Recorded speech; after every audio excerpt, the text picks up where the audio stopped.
नमस्कार दोस्तों मैं नवीन कुमार अपने चैनल लैंग्वेज ऑफ प्लैनेट्स में आपका स्वागत करता हूं।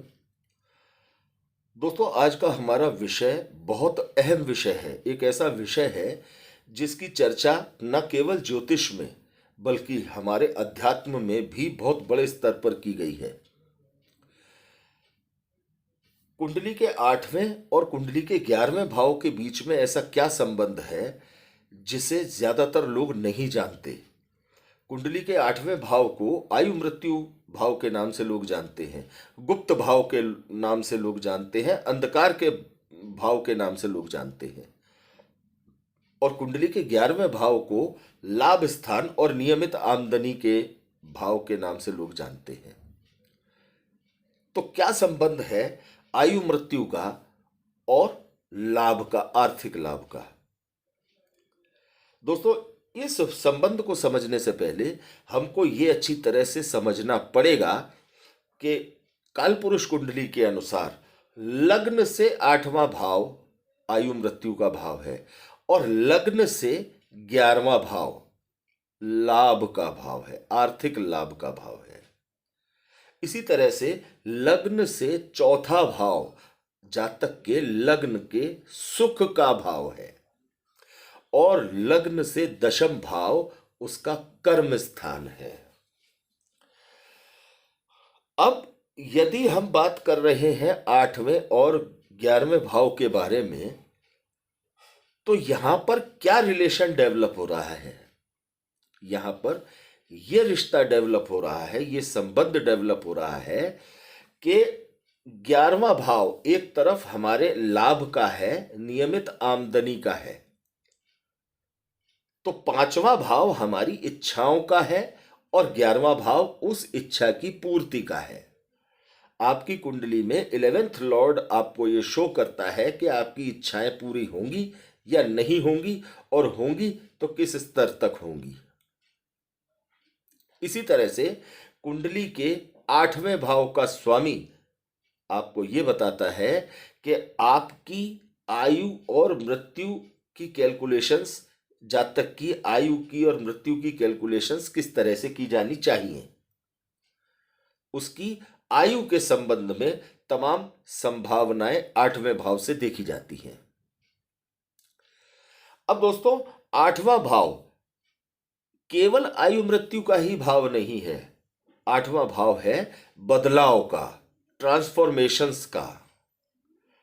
अब यदि हम इन दोनों भावों का रिश्ता आपस में देखते हैं, तो यदि 8वें भाव से 11वें भाव तक की कैलकुलेशन करते हैं तो 11वां भाव 8वें भाव से चौथा भाव है, अर्थात 11वां भाव 8वें भाव का सुख भाव है और 8वां भाव 11वें भाव से 10वां भाव है, अर्थात 8वां भाव 11वें भाव का कर्म स्थान है। अब आपने अक्सर देखा होगा कि बहुत बड़ी संख्या में लोगों के मन में इच्छाएं होती हैं। कुछ इच्छाएं इंसान की पूरी हो जाती हैं। मुझे मकान बनाना है, मकान बन जाता है। मुझे अपने बच्चों की तरक्की देखनी है, उनकी शादी देखनी है, शादी देख लेते हैं। मुझे अपने बच्चों के बच्चों का जन्म देखना है, उनको देखकर इस दुनिया से जाना है। तमाम तरह की इच्छाएं इंसान की होती हैं। अब मान लीजिए कि किसी व्यक्ति की मृत्यु 55 में, 54 में, 56 साल में हो जाती है आज के परिवेश को देखते हुए, तो वो अपने बच्चों की शादियां तो देख लेता है, लेकिन उनकी संतान को देखने की जो इच्छा थी वो अपने मन में लेकर इस दुनिया से चला जाता है, या अपने बच्चों की बेतहाशा तरक्की को नहीं देख पाता और वो इस दुनिया से चला जाता है।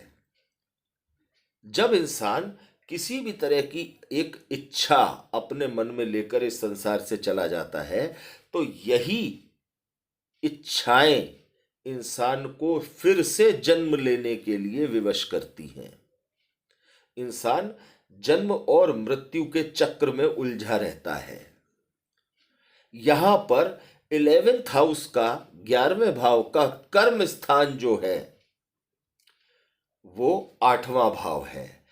ऐसा क्या कर्म होना चाहिए 8वें भाव से कि 11वें भाव की परेशानी समाप्त हो जाए, 11वां भाव जातक को सुख देने लगे।